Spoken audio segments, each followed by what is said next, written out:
So hello friends, welcome this video. Question इतिहास का है, क्वेश्चन भारत के राष्ट्रवाद चैप्टर का है और क्वेश्चन यह है कि जलियांवाला बाग हत्याकांड पर टिप्पणी लिखे। फ्रेंड्स, आप लोगों ने जलियांवाला बाग का नाम बहुत बार सुना होगा। इस घटना के बारे में बहुत जनों के मुँह सुने होंगे, बहुत सारे टीचर्स ने बताया होगा, बहुत सारे वेब सीरीज़ या मूवी क्लिप्स में देखे होंगे। इस जलियांवाला बाग हत्याकांड में बहुत जन को मार दिया गया था और ये वाला question exam point of view से इम्पोर्टेंट भी है। और मैं आपको एग्ज़ाम पॉइंट ऑफ व्यू से साथ में जो भी इसके पॉइंट्स हैं, 4 पॉइंट्स इसमें क्वेश्चन के जो आंसर इसमें इंक्लूड किया गया है, मैं उन 4 पॉइंट्स को आपको बताऊंगा।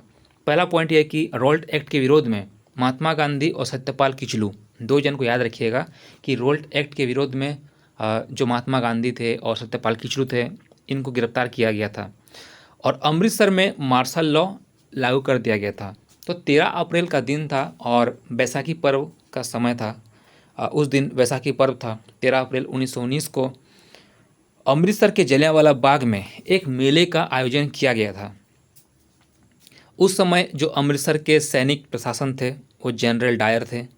उन्होंने सभा को अवैध घोषित कर दिया गया था क्योंकि काफ़ी लोग थे वहाँ पे जो सरकार द्वारा किए गए दमनकारी कानून का विरोध कर रहे थे और इस कारण से भी इकट्ठा हुए थे लोग कि जो गवर्नमेंट ब्रिटिश सरकार जो समय में शासन चला रही थी, उन्हें भारत के लोगों को कुचला जा रहा था। भारत के लोगों को जो उनकी स्वतंत्रता थी उनको दबाया जा रहा था, उन पर तंज कसा जा रहा था, उनको अ, क्या बोले, एक तकलीफ़ भरी ज़िंदगी से गुजारा जा रहा था, जहाँ पॉसिबिलिटीज़ जो जिस भी तरह से चाहते थे उस समय के स्वतंत्रता सेनानी की हमें फट के बाहर आना है, हमें अपने देश को आज़ाद करवाना है। और उस समय अंग्रेज भी ट्राई कर रहे थे पूरी ज़ोर शोर से कि किसी न किसी तरीके से इन्हें दबाया जाए, चाहे मार के हो, डरा के हो, मतलब साम दाम दंड भेद वो सब ट्राई करते अपना रहे थे। तो इसीलिए दोनों तरफ से कसाकसी बढ़ गई थी between the freedom fighters and the British government. दूसरा पॉइंट है कि जब जनरल डायर ने तब क्या किया, जनरल डायर ने चारों तरफ से जो जलियांवाला बाग उसको घेरा और घेर कर सैनिकों को बोला कि गोलियां चला दो। उन्होंने आदेश दे दिया। इसमें सैकड़ों लोगों की मौत हो गई थी।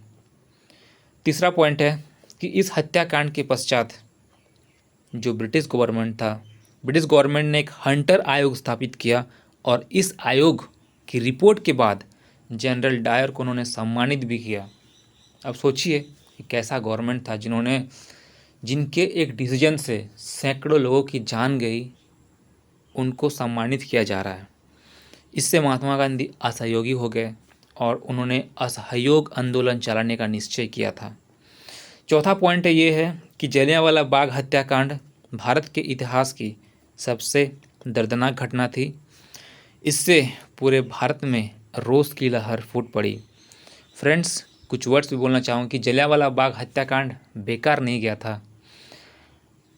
हर एक स्वतंत्रता सेनानी जिन्होंने अपनी जान दी, जिनका बलिदान उस भूमि पे हुआ, हर एक कतरे से चिंगारी पैदा हुई थी और चिंगारी पूरे भारत में दौड़ी थी।